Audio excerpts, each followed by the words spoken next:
Steve. What have you been playing?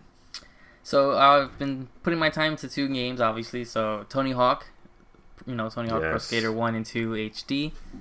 And then Marvel's Avengers by Square Enix and all those companies that worked on that, because it's a huge amount of people. So Crystal Dynamics and tons of people.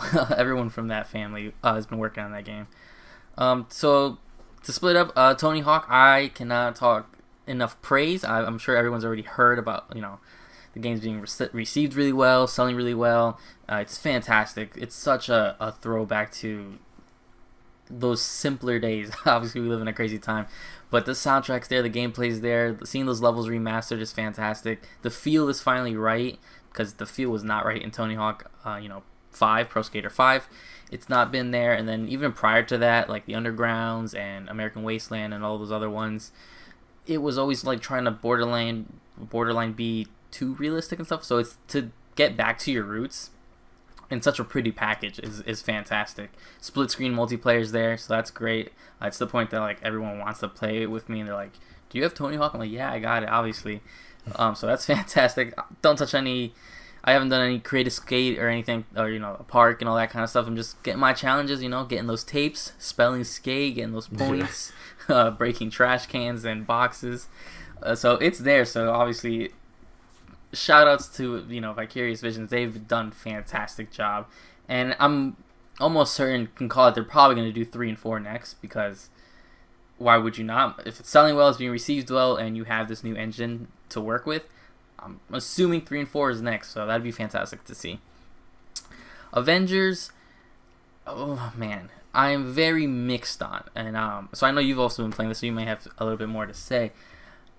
There'd be moments where I'm having a lot of fun, and then it's cool to see these characters. I'm not one of those people who are jaded that they don't look like, the MCU. Obviously, they weren't supposed to look like the MCU. Super impressed with the way some of these voice actors are filling in these roles. So I'm loving the way, Troy Baker as Bruce Banner is something in my head I would have never put together, but my goodness, I'm so glad to be able to experience this. Laura Bailey's doing better than I expected as Black Widow. Nolan North, I'm always a mixed bag with him. I'm not really feeling him as Tony Stark and stuff like that.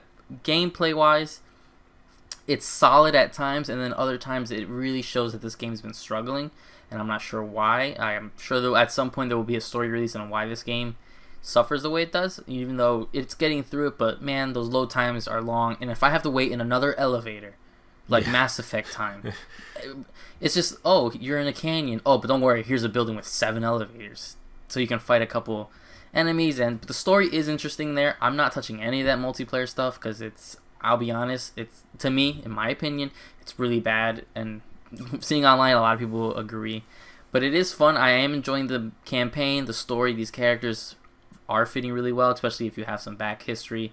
You and I are big comic fans, so we actually have a lot of like all these little Easter eggs and stuff they're giving us. Just really fits well. So all my time's pretty much been going to those two, Tony Hawk, Avengers. What have you been playing? Yeah, I mean, very similar to you. Mm-hmm. I guess I'll just pick up for Avengers since you've been talking about it. Again, I'm mixed about it too, and obviously we're going to have a dedicated spoiler cast so we can go like into depth about this game, but kind of shallow looking at it. I think it's a very fun game, I would say, but the technical issues of this game, I don't think I've ever seen a major release on this scale perform this poorly. Mm-hmm. And we've seen small examples of it, kind of like Days Gone and stuff like that. But man, this game is having some real significant technical issues. And playing this game immediately, and I mentioned this to my girlfriend while I was playing it, I immediately was brought back to, and I don't know if you remember this, late 2012, early 2013, right before the PS4 came out.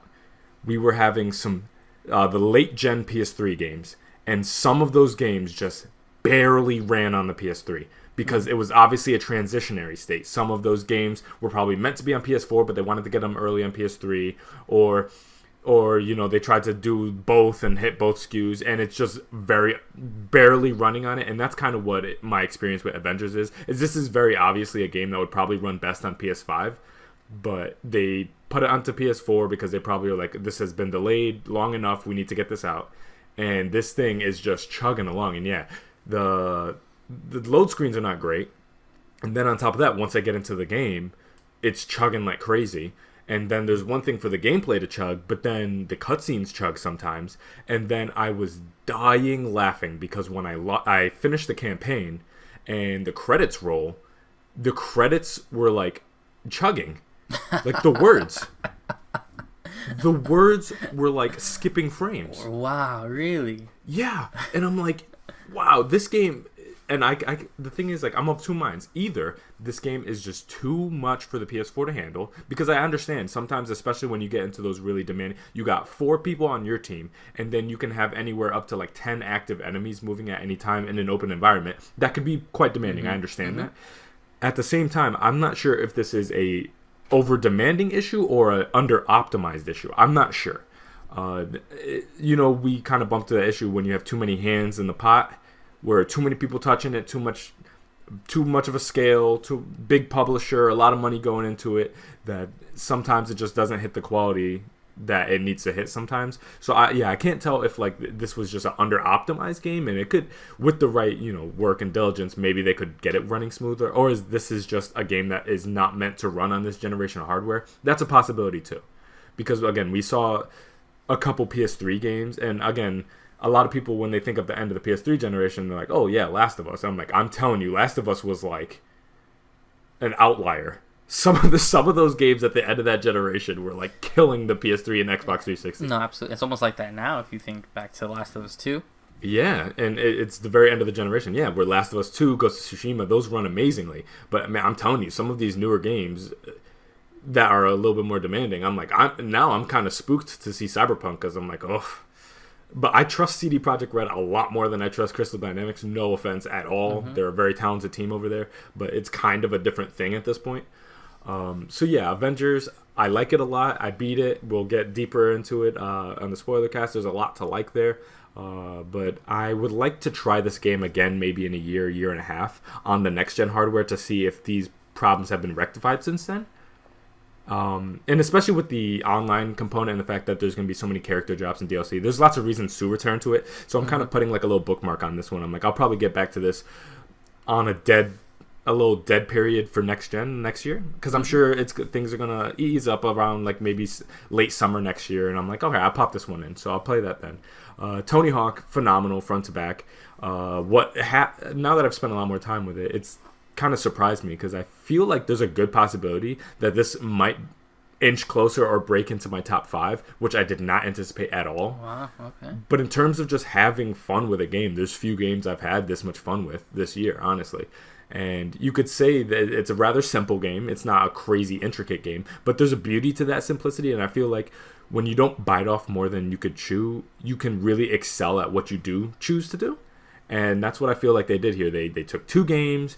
They didn't inject a whole bunch of nonsense into it. They just, nice $40 price tag, cleaned them up, kept all the great things we love about that, a couple quality of life improvements here and there, tacked on the multiplayer. It's fun to play other people's created parks, and yeah, it's a simple game, but they accomplished everything they sought out to do at a really high level. And I can't say that about many games this year, where when people are just trying to do these astronomically huge games with DLC and a whole bunch of moving parts and season passes, they just one single package where you get what you get, and it's very old-fashioned, the way that, hey, you want to play this thing, just unlock it, put in the work.